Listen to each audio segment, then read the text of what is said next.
Hello and welcome to the news on ENYIMBA TV. We are reaching you from the commercial city of Aba in Abia State, Nigeria. First, the headlines. Abia Rep member takes campaign for Nnamdi Kanu's release to former President Buhari. Abia Assembly Speaker contradicts his CPS, denies walking any journalist out of press briefing. President Tinubu condemns terror as 18 people feared killed from 4 suicide bombers IEDs in Borno. Thanks for joining us on the news at this time. I am Mary Ihejirika. Now the news in details. Member representing Ikwano Umuahia North Umuahia South Federal Constituency in Abia State, Obiagocha, is seeking the intervention of former President Muhammadu Buhari in securing the release of the detained leader of the indigenous people of Biafra, Nnamdi Kanu. The lawmaker visited the former president in his Daura country home as part of efforts to commence a dialogue to open a political solution to the continued detention of the IPOB leader. Honorable Agocha, who apologized on behalf of Nnamdi Kanu, further expressed his belief that a political resolution would not only address the grievances of parties on all sides, but promote greater understanding and unity within the country. The former president commended the lawmaker for his humility and dedication to the cause of his people and assured him that his approach was welcomed. In an electrifying display of intellect, the 3rd edition of our secondary school debate competition tagged On the Contrary has been concluded. The grand finale was nothing short of a mental battlefield where 2 formidable institutions, Victoria's Covenant College Proposing and Sky Blue Diamond Academy, opposed the motion, Regional Government, a way forward for national development in Nigeria. Our correspondent, Ifeoma Nkwanta, monitored the finale and filed in this report. As seen in 6 geopolitical zones: the southeast, the southwest, the south-south, the northwest, the northeast, and the north-central. In fact, I would say that regional governance is a way forward for national development with the following points of mind. The 3rd edition of our inter-secondary schools debate competition concluded successfully at the premises of ENYIMBA TV and Radio Limited. The grand finale featured a fierce intellectual exchange between 2 distinguished institutions, Victoria's Covenant College and Sky Blue Diamond Academy, who progressed from the round of 16. Victoria's Covenant College proposed, while Sky Blue Diamond Academy opposed the motion, Regional Government, a way forward for national development in Nigeria. The atmosphere was electric with anticipation as students, teachers, parents, and listeners eagerly awaited the clash of wits and eloquence. Representing the proposition, Victoria's Covenant College began with a powerful opening statement. The lead speaker, Nwiwu Christabel, defined regional government and argued for its benefits to national development with 25 points. Regional governance is a way forward for national development with the following points of mind. Firstly, cultural preservation. In response, Sky Blue Diamond Academy, led by Odinaka Treasure, encountered a slight snag but quickly recovered. Odinaka contended that regional government could increase division, potentially undermining national unity, using 28 points. Regional government is unsuitable for national development for the following reasons. 1. Division. Regional governments will only exacerbate the already existing tension in society, leading to division. During the supporting speakers segment, Ezebunwa Beauty from Victoria's Covenant College highlighted various aspects of regional government, emphasizing its potential to foster economic growth. Opposing her, Okanando Chidema from Sky Blue Diamond Academy argued that due to Nigeria's ethnic boundaries, regional government could not be the best option for national development. She compared the nation to an organism with different parts needing to function together. In their rebuttal, Victoria's Covenant College countered the opposition's concerns by arguing that regional government would complement rather than replace the central government, ensuring a balanced approach to national development. I heard my opponent talk about of disease control. I will tell you that regional governors can control disease better than the centralized government. Sky Blue Diamond Academy reiterated their stance on the potential dangers of regionalism, advocating for strengthening the existing federal system. The debate was intense, impressive, and thought-provoking. After much deliberation, the timekeeper and co-host Mary Hejerica declared Sky Blue Diamond Academy the winners of the debate with 452 points, surpassing Victoria's Convenience College 416 points. The debate was solely sponsored by Prince Paul Ikot. The first prize winner received 250,000 naira, and the debaters will have their WAEC and NECO fees paid. The runners-up will receive either WAEC or NECO registration. Speaking to the runners-up for Victoria's Convenience College, Christabel expressed gratitude to God for their progress. Well, I must really thank God for leading us through to the final stage. Many schools dropped out, like on the first technical knockout, but I must really thank God. But in all things, must give God the thanks given. My name is Ogbor Hill. I'm the supporting speaker from Victoria's Government High School. Well, I think ENYIMBA management for organizing such of debates like this, because it helps to bring up young ones with intellectual prowess, and it has helped to showcase educational fights, and I really appreciate them. The second-time winners, Sky Blue Diamond Academy's Ordinaka Treasure, credited their success to their teamwork. And we came as Elishas, and luckily for us, we have won the trophy again. My name is Okana Chidenma from Sky Blue Diamond Academy. The competition was good, and my best wishes to ENYIMBA TV and Radio Limited for organizing this wonderful debate. Special thanks to ENYIMBA TV and Radio Limited and all participants for making the event a success. Their dedication and hard work have undoubtedly inspired the next generation of thinkers and leaders. We look forward to the 4th edition coming up in September. Ifoma Nkwanta reporting. Speaker of Abia State House of Assembly, Right Honorable Emmanuel Emerowa, is claiming that he didn't send out any journalists from a press briefing at the Assembly's conference hall in Umuahia. Emerowa, who denied the report, described it as false and unfounded, intended to create disaffection between his office and journalists in the state. This is contrary to a statement earlier released by his chief press secretary, Ujo Okechukwu, who had claimed that the spacious capacity of the conference room doesn't allow accommodation of much persons. Hence, the speaker decided to reduce the number of journalists for the media parley. He also said that only journalists earlier accredited and names of their media outfits submitted to the security personnel were allowed in. It should be noted that ENYIMBA TV and Radio Limited Umuahia correspondent had been accredited to cover the House of Assembly since May 2023. 2 policemen have been shot dead while 2 were injured following an attack on their checkpoint by unknown gunmen in Aba on Friday night. The incident, which took place at Opobo junction along Ikot Ekpene Road, Ogbor Hill, caused panic as street traders, motorists and shop owners scampered to safety. Residents of the area told ENYIMBA TV News that the operatives were conducting routine stop and search operations when the hoodlums attacked them. The residents said the operatives were from Azuka Police Divisional Headquarters in the state.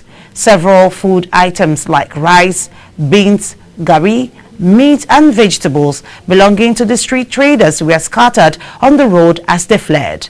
As at the time of filing this report, Abia Police spokesperson Maureen Chinaka is yet to respond despite promising to get back to pressmen since Friday.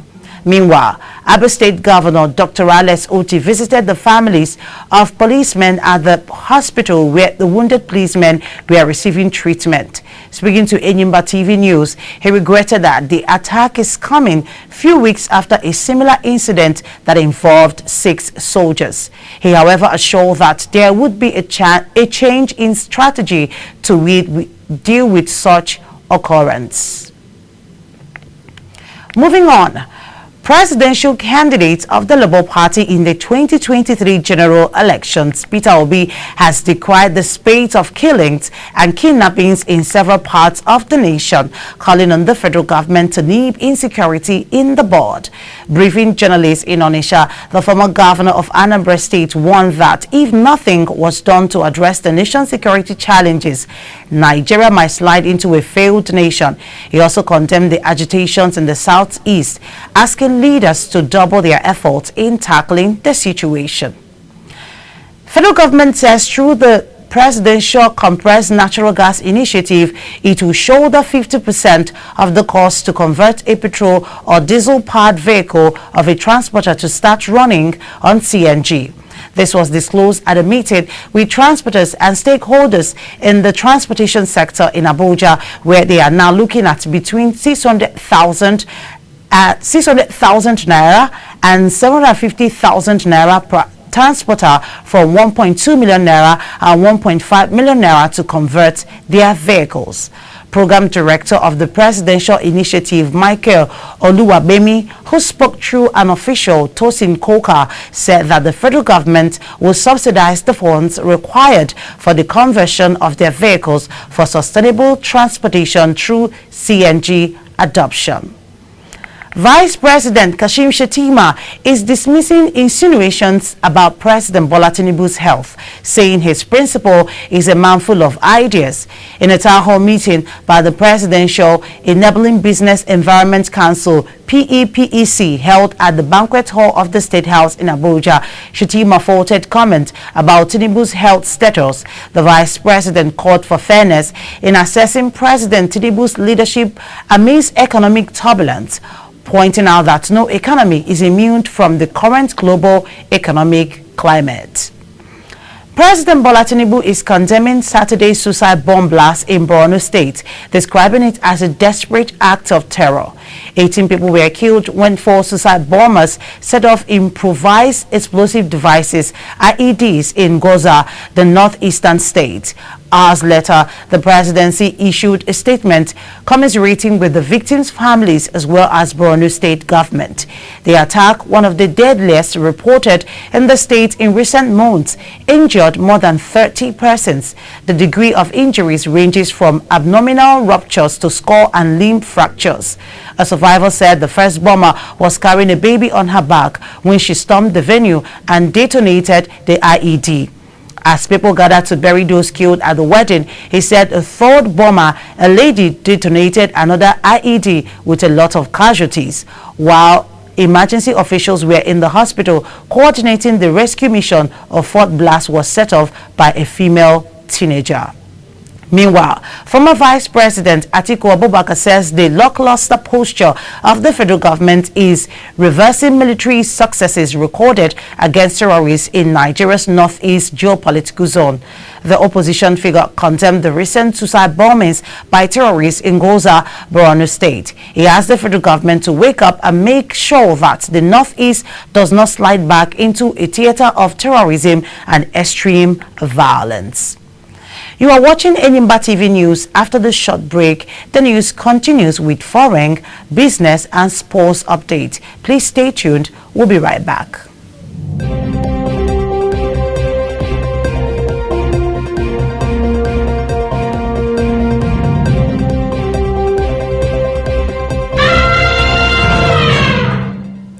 Welcome back and thanks for staying tuned. Now the news continues and we begin with foreign.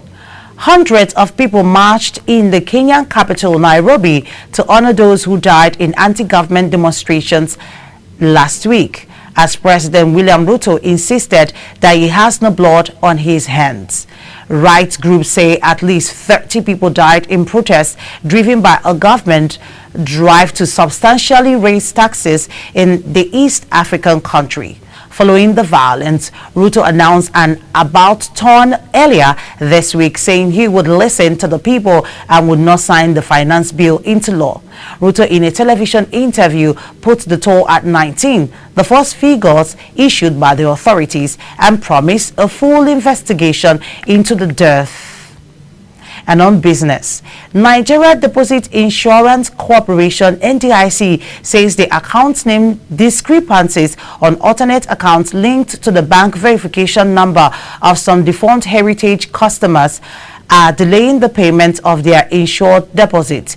Managing Director of NDIC, Mr. Bello Hassan, in an interview, said the corporation has paid a substantial amount to depositors of the defunct bank without BVN account-linked issues. He called on depositors of the defunct bank who were yet to receive their insured deposit to visit the NDIC's website and complete their verification forms for their payment. On payments of depositors with more than 5 million naira in their bank, Hassan said they would be paid from the liquidation dividends. According to him, NDIC has already commenced the process of depositing of the physical buildings and also set the process into motion to recover the loans and advances granted by the bank. And finally, from sports, our Kanemi Warriors of Maiduguri are the winners of the 2024 Men's President's Federation Cup. The Borno-based club defeated Abia Warriors 2-0 in the final on Saturday at the Mobolaji Johnson Arena in Lagos. The clash of warriors was fierce, but the Borno Army toppled their Abia counterparts. Victory in the President Federation's Cup also means El Kanemi, recently promoted to the MPFL, becomes one of Nigeria's representatives at the next season's CAF Confederations Cup.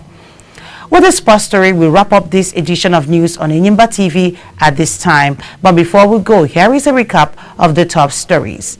In the news, we told you Abia Rep member has taken campaign for Nnamdi Kanu's release to former President Buhari. We also told you Abia Assembly Speaker has contradicted his CPS and denied working any journalist out of press briefing. And we told you President Tinubu has condemned terror as 18 people feared killed from 4 suicide bombers IEDs in Borno. That's our package of news for now. Please join us for more updates in our subsequent bulletins. Meanwhile, don't forget to subscribe to this channel on YouTube. Click on the notification bell to receive alerts when the new videos are uploaded. Thank you for watching. On behalf of the production team, I am Mary Ihejirika saying do have yourself an amazing day.